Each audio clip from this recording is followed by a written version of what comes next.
सभी का स्वागत है मेरे चैनल पे। तो आज हम जानने वाले हैं भारत की नदियों के बारे में। तो ये भारत की नदियां हैं, ये दो जगह से निकलती है। पहले तो उत्तर में जो हिमालय पर्वत है उससे निकलती है, ऊंचाई वाली जगह से, और दक्षिण में जो हमारा पठार है। पिछली क्लास में हमने बताया था कि पठार कैसे बने, हिमालय कैसे बने। अब हम इन क्षेत्रों से निकलने वाली नदियों के बारे में पढ़ते हैं।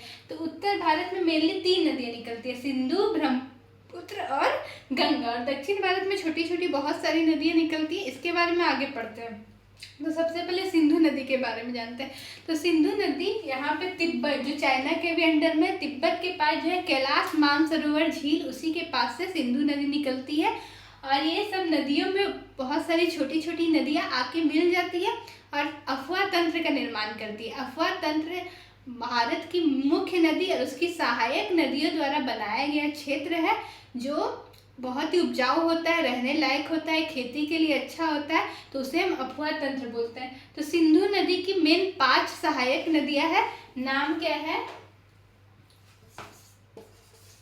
झेलम, चिनाब, रावी, व्यास, सतलज। सिंधु नदी की 5 सहायक नदियां कौन सा है? झेलम, चिनाब, रावी, व्यास, सतलज। 5 बार बोलिए, आपको भी याद हो जाएगा। झेलम, चिनाब, रावी, व्यास, सतलज। झेलम, चिनाब, रावी, व्यास, सतलज। ये सिंधु बड़ी नदी है, उसी में आके मिल जाती है और सिंधु अफवाह तंत्र का निर्माण करती है। और इस बीच जो भी क्षेत्र आता है वो बहुत ही उपजाऊ हो जाता है, क्योंकि नदी वाला क्षेत्र होता है, फसलों के लिए अच्छा होता है, खेती के लिए अच्छा होता है और रहने के लिए भी काफ़ी अच्छा होता है। तो सिंधु नदी कैलाश मानसरोवर से निकलती है। इसमें झेलम नदी मिलती है जम्मू कश्मीर में, बेरीनाग जगह है, जम्मू कश्मीर के बेरीनाग से निकलती है। झेलम नदी कहाँ से निकलती है? जम्मू कश्मीर के बेरीनाग से निकलती है। चिनाब नदी जो है को हिमाचल प्रदेश में चंद्रभागा बोलते हैं। चिनाब नदी को हिमाचल प्रदेश में क्या बोलते हैं? चंद्रभागा। ये कहाँ से निकलती है? तो ये हिमाचल प्रदेश में ही निकलती है। और रावी व्यास भी हिमाचल प्रदेश से निकलती है। सतलज यही कैलाश मानसरोवर से निकलती है और भारत में आके सिंधु नदी से मिल जाती है। तो झेलम, चिनाब, रावी, व्यास, सतलज, ये 5 नदियों के बीच का क्षेत्र है, इसलिए उसको पंजाब बोलते हैं, क्योंकि वो 5 नदियों के बीच में आता है। 2 नदियों के बीच का क्षेत्र को दोआब बोलते हैं और ये क्षेत्र काफ़ी उपजाऊ होता है। जैसे झेलम और चिनाब के बीच का जो क्षेत्र है उसको बोलते हैं चाज। क्या बोलते हैं? चाज दोआब। च से चिनाब, झा से झेलम। रावी और चिनाब के बीच का जो क्षेत्र है उसको रचना दोआब बोलते हैं। क्या बोलते हैं? रचना। रावी और व्यास के बीच के क्षेत्र को बारी दोआब बोलते हैं। ठीक है। तो दोआब क्या होता है? 2 नदियों के बीच का क्षेत्र होता है जो काफी उपजाऊ होता है। और 5 नदियों के बीच के क्षेत्र को पंजाब बोलते हैं। पंजाब का नाम वो 5 नदियों के बीच में है, झेलम, चिनाब, रावी, व्यास, सतलज, इसलिए उसका नाम पंजाब पड़ा। दूसरी मेन नदी है ब्रह्मपुत्र। ये यही कैलाश सरोवर से निकलती है और इधर से होते हुए भारत में प्रवेश करती है, अरुणाचल प्रदेश होते हुए। उसके पहले अरुणाचल प्रदेश में इसका नाम ब्रह्मपुत्रा होता है। उसके पहले इसको अलग अलग नामों से बोलते हैं। और इसमें भी बहुत सारी सहायक नदियाँ मिलती है जो ज़्यादा इम्पोर्टेंट नहीं है, जैसे मानस नदी मिलती है और दिहांग नदी मिलती है। ये सब कुछ कुछ नदियाँ, स्वर्णरेखा नदी इसमें आके मिलती है। अब हम गंगा के बारे में पढ़ते हैं। गंगा मेन नदी है। गंगा की बहुत सारी सहायक नदियाँ है। जैसे कौन कौन सा सहायक नदी है? कोसी, गंडक, गंडक को ही हम लोग नारायणी बोलते हैं। सोन नदी, सबसे बड़ी सहायक नदी यमुना नदी है। ये सब कुछ मेन गंगा की सहायक नदियाँ है। अब यमुना गंगा की सबसे बड़ी सहायक है। गंगा नदी निकलती कहाँ से? तो उत्तराखंड में जगह है, उसका नाम क्या है? गौमुख।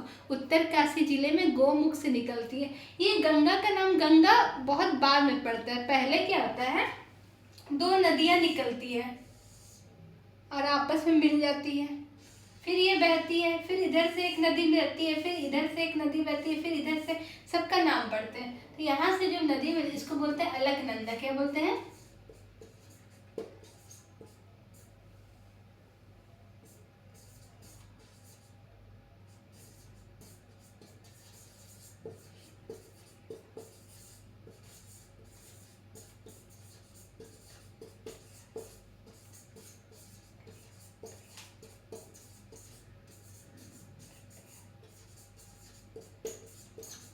तो अलकनंदा और उसकी एक और सहायक नदी मिलती है विष्णुप्रयाग में, तो नाम इसका रहता है अलकनंदा। उसके बाद इसमें पिंडार नदी मिलती है कर्णप्रयाग में, तो इसका नाम उस समय भी अलकनंदा रहता है। उसके बाद इसमें मंदाकिनी नदी मिलती है रुद्रप्रयाग में, तो भी इसका नाम अलकनंदा रहता है। लेकिन जब अलकनंदा में लास्ट में भागीरथी नदी मिल जाती है, तब इसका नाम यहाँ पे देवप्रयाग में क्या हो जाता है, गंगा। और जब इसी गंगा में यमुना नदी मिलती है तो उसको बोलते हैं प्रयाग। कौन सा जगह पे मिलता है गंगा में यमुना, प्रयाग में। तो गंगा नाम बहुत बाद में पड़ता है, जब इसमें बहुत सारी नदियां आपस में मिलते जाती है तो देवप्रयाग में आके इसका नाम गंगा पड़ जाता है। जब इसमें अलकनंदा में भागीरथी नदी मिलती है, तो यहाँ पे कौन सी नदी मिली, भागीरथी।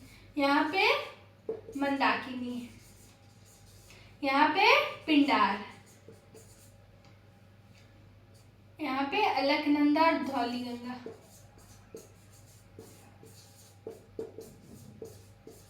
ठीक है।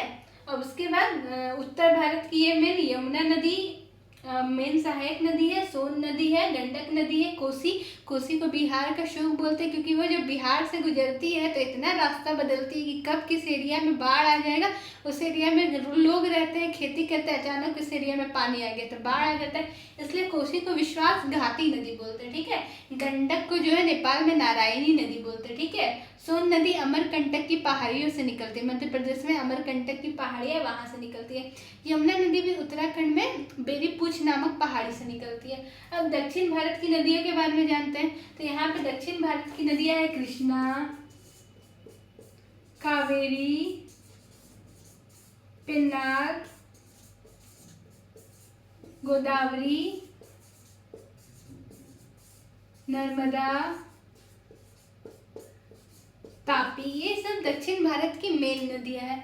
नर्मदा, तापी, गोदावरी। कृष्णा नदी कहाँ से निकलती है, कई बार पूछा गया है, ये महाबलेश्वर से निकलती है। महाराष्ट्र में पश्चिमी घाट की जो पहाड़ियाँ है महाबलेश्वर से निकलती है। कावेरी नदी कर्नाटक में ब्रह्मगिरी पर्वत से निकलती है। कावेरी नदी कर्नाटक के ब्रह्मगिरी पर्वत से निकलती है। पेन्नार नदी केरल से निकलती है। गोदावरी नदी कहाँ से निकलती है, त्र्यंबकेश्वर से। महाराष्ट्र में नासिक के पास एक जगह है त्र्यंबकेश्वर, वहाँ से निकलती है।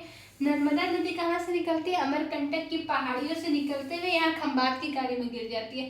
तापी नदी भी यहाँ से खंबात की खाड़ी में गिर जाती है। नर्मदा, तापी, गोदावरी, कृष्णा नदियों के बारे में इतनी जानकारी है, तो कोई भी एग्जाम में इससे ज़्यादा सवाल नहीं पूछा जा सकता है, लेकिन इतनी जानकारी है तो अब नदियों के बारे में लगभग आपको पता चल गया है कि भारत में कौन कौन सी मेन नदी है। Thank you.